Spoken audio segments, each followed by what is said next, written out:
بسم الله الرحمن الرحیم. وای زه خورونان پړم خیر په خیر به درته وایم. زه خورونان پړم خیر په خیر به درته وایم، خو که تاسو خفه کیږئ نو یو شعر به هم درته ووایم. زه خورونان پړم او دا زما شعرونه دي او ځکه په تندي مې درته پاس ایښي لاسونه دي. که ستاسو چېرې خوښ شو نو ښه ډېر به درته ووایم.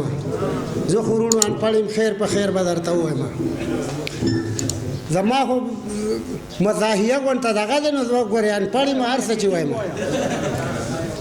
وایي داسې باد الوتی دی چې ټولې لانجې روانې دي او مخ پټ که دادا هغه دي ښځې را روانې دي.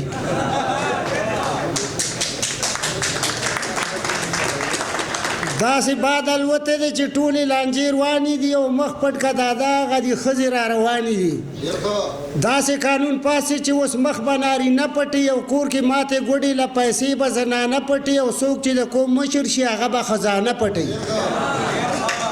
نو دې باندې خبرې سیملای کې لا روانې دي او مخ پټ که دادا هغه دي ښځې را روانې دي. نو دې باندې خبرې سیملای کې خو لا باندې دي او هغه دي دادا رالې څه وروستو اثر واندې دي دوی له په حجره جومات کې غوښې روجې باندې دي. څه پکې وړي دي څه زړي دي څه ځوانانې دي او مخ پټ که دادا هغه دي ښځې را روانې دي. نوی ترمیم پاس شو، نوی ترمیم پاس شو. اوس به ښځې په جرګو ګرځي، هر سړی به خپله خپله ښځه په اوږو ګرځي او څوک چې بوډاګانې نو هغوی به یې په رانجو ګرځي.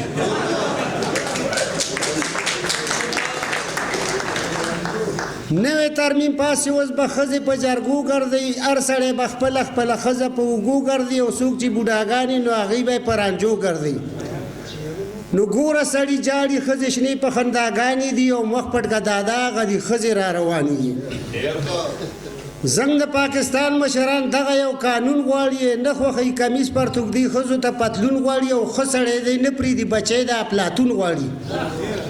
نو دا خبرې موږ ته د امریکې نه را روانې دي او مخ پټ که دادا هغه دي ښځې را روانې دي.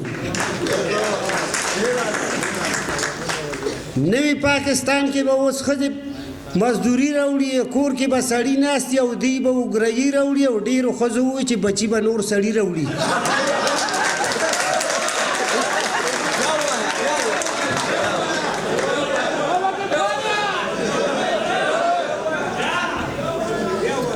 نوی پاکستان کې به اوس ښځې مزدوري راوړي، کور کې به سړي ناست دي او دوی به اوګرهي راوړي او ډېرو ښځو ووایي چې بچي به نور سړي راوړي. نو انپړ ته د سرحد د شاعرانو دواګانې دي او مخ پټ که دادا هغه دي ښځې را روانې دي. وایي چا به په دمه چا به په دو چا به په رو وي، چا به په دمه چا به په دو چا به په رو وي، مونږ به جنکو سره اختر کې اللهو وي. مونږ به جنکو سره د چت ته پاسه ناستو، چا به ډډې والې وي څوک به پکې ناستو، نو باد د نیمې شپې نه د خوبونو به جوټې وي، مونږ به جنکو سره اختر کې اللهو وي. څوک به پکې ویښې څوک پر کاله څوک به ودې وي، څوک به چیتې چیتې وي او څوک به پکې اوږدې وي، نو یاره چربانګي کې به څنګه ښکلې شوګیرې وي، مونږ به جنکو سره اختر کې اللهو وي. بانګ چې به مولا وکړو دوی به پاسېدلې، لاس کې جاروګانې وي او کته کوزېدلې، تلم چې به مانځله جارو شوې به کوسې وي، مونږ به جنکو سره اختر کې اللهو وي. نو څه ساده وختونه وو او څه ساده عالم و، څه ساده وختونه وو او څه ساده عالم و، مونږ خو به بېغمه وو او پلار مور سره غم و.